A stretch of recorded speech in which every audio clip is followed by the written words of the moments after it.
How you feel about California basketball, period, though? Because I don't think it's just an LA thing. I think it's a whole California thing, man. Like for me, you know, yeah, it's a lot of good, I think, especially this young talent we got coming through now too. man, listen, Rick, I think it's always been like growing up, Northern Cali and Southern Cal have always kind of had that battle of talent. Yeah. You know, look, man, I think I'm from the Bay. There's a lot of great players that have come from the Bay, but I think LA has definitely surpassed the Bay Area in terms of just the number of talent. It's so much, man. It's a lot of talent that comes out of LA. And I think what I've learned the last few years, man, like in the off season, LA is the hub. It's become, you know, it's become, you know, for years ago, right? It was Vegas. Guys went to Vegas, you know, and then for, you know, a little short period of time, guys were like, I'm going to Miami. Now, Reek, everybody is in LA. And I think what's really helped that, man, is just the runs that you've been able to put together at UCLA. You can't get that anywhere.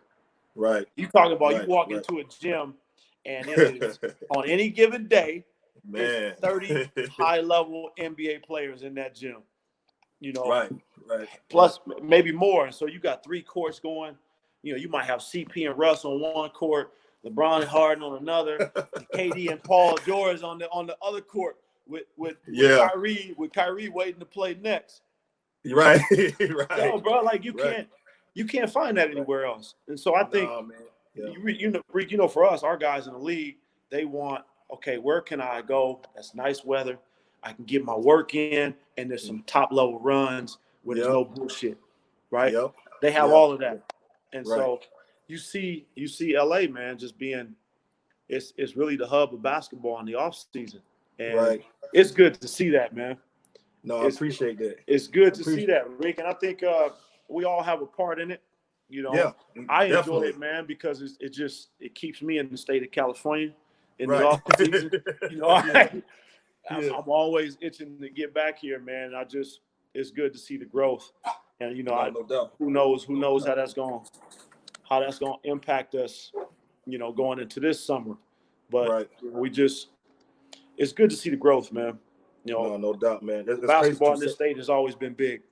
Yeah, it's crazy because I try to create an environment when the guys come in there, they feel safe. You know what I mean? They feel safe. They feel that, like, you know what? For those 2 hours, I got a little bit better. You know what I mean? It felt I mean, it wasn't a total practice, but it felt like a practice facility the best it could, but still having this pureness of a hot gym in the summer. You know what I mean? No question. And it's a throwback thing too, Rick. Like, no question. These dudes, like, they don't understand the environment that we grew up with as young basketball players, right? Yeah. You have to wait. If you don't win, you sit and you wait. And see, for me, like, that takes it back to, like, that's how we grew up. There was no, you know, dudes don't really understand as young players to be told, no, you can't play right now. You gotta wait. You gotta wait, young fella. Like, wait your turn. Or to understand, if you don't pick your 5 and you guys don't play well, play hard, you're gonna lose. Go have a seat. Go have a seat. And if you're a real hooper, you gotta love that because it's competition. You know what I mean? Fullest, right? And and if you have a bad day that whole day, you should be going home that night and thinking about it. Like, damn, I ain't winning no games today. Like, you know what I mean? Like, I'm coming back tomorrow. You know what I mean? Lou Will did that, man. Lou Will did that this summer to Josh Christopher, one of our youngsters who just committed to Arizona State. And you know, like, Lou wasn't even gonna come the next day. But Josh had such a great day. Like, Lou was chilling. Like, you know what I mean? He was just getting this, you know, when you got so many years in the league, you're just getting your work in. He was just getting his work in, having a good day.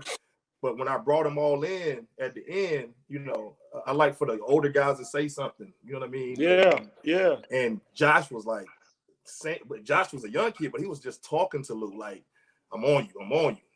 And Lou wasn't even going to come the next day. And he came anyway, and he put on a display that next day. Just so he could bust his ass, so he could bust the little dude out. You know what I mean? Like, bro. You know put what him on notice. Come on, man. Josh talks about that story to this day.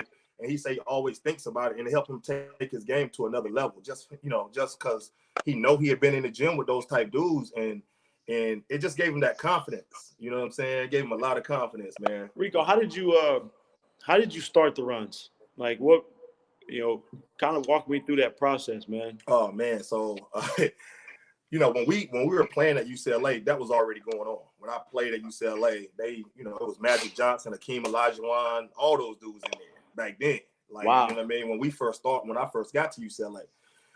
So, it was going on for a while. And then I ended up taking a job at Golden State. I took a job at Golden State, and I was there for 5 seasons. And so I was still doing runs back then. You know what I mean? But it was small, on a smaller scale, kind of. Right. And then I took the job at Golden State, and it ended up, it kind of fell off a little bit. Like, you know what I mean? Like nobody was there to kind of keep it going. Then I took a job at St. John's University. So it was like a 10-year run that they weren't doing anything up there. Wow. Right? We got fired. We got fired. Hey man, that's the business we in, right? The business we in, hired to get fired. Exactly. Right. So I was like, man, I just went back to, moved back from New York, moved back to LA. I just went back to doing what I do. You know what I mean? I just went back to the gym. You know what I mean? Everybody was talking about, you got to do it this way. I was like, man, the only way I know is just to go to the court and be on the court with these guys and fellowship with them and help them and just work. That's the only thing. You know what I mean? So I went, had my workouts and do my workouts in the morning.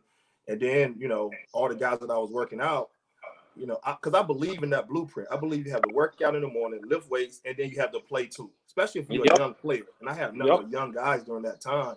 And so I, Trevor Ariza and Bobby Brown and all these guys, all my Pujet and all these guys that I have from LA, man, we would work out in the morning, and they were already used to that blueprint of playing. No question. But by now, them young, back then they were young because it was 10 years ago. Now they have become old pros. They became pros by now. So we just went back to doing what we was doing. And at the same time, a lot of people don't know this, I used those runs during that time as a way of keeping my chops tight. You know what I mean? Like an out of work singer or something. Like, your voice is everything. No so question. I used it, I used it to keep my voice right and keep myself going as well, as far as, still, using my voice. Man. Doing what I love to do is talking and using your voice to help guys get to that big picture. And so that's how I kind of got it. It happened by me getting fired from St. John's. You know what I mean? And I just said, I got to keep my chops tight. I have all these dudes that I'm working with. This is the blueprint that I know. And it's a blueprint that has worked. You know what I mean? If you buy into it for 3-4 months, and then it just became bigger and bigger and bigger, man, because like you say, guys want to be in LA. And then, they started seeing guys getting better and their friends, they brought their friends and they just kept going like that, man. And they just got bigger and bigger and bigger, Nah, man, that's dope right there, Reek. That's big for the culture, man. Yeah. And people do it around the country too, man. And people ask me about that. They do it around the country, like different things, they're doing. And I always tell people I love it. You know what I mean? Because it's getting guys back to, you work out and you're playing for something. Like, play to win. Like, so I don't mind. But you know what too? You know what too, Reek? Some people have agendas with that stuff, though, man. Yeah, you right. Right? No, for real. Look, you're right, Phil. Let's keep it 100, man. Like, Reek, you get creme de la creme. They come through your gym for the runs. Yeah. Right? You and I both know that there would be a lot of other individuals who had the runs that would try to use that for their own personal gain to say, hey, man, I work with this cat or I work with this cat. Man. When they really don't. They don't. Cats just come and hoop at your gym. Yeah. But, that, and so that part right there is what convoluted. There's none of that. There's none of that in your gym. No, man. It's like, look, you come in here to hoop. Here are the rules. This is what we're doing. You either abide by it or hit the door. Yeah, nothing else. We can easily play 2-on-2 or 3-on-3 or 1-on-1. We're fine. right. You know what I mean? As long as the guys get the work that they need to get a little bit better that day.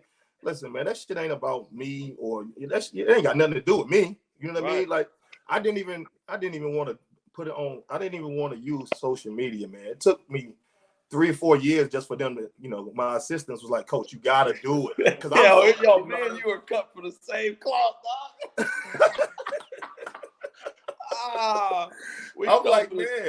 I'm like, man, I can't do that because I'm not that old, but I have an old soul as far as this game. You know what I mean? Right. But at the same time, the way of the world was changing with social media and all that kind of stuff. But I hadn't caught on to it yet. You know what I mean?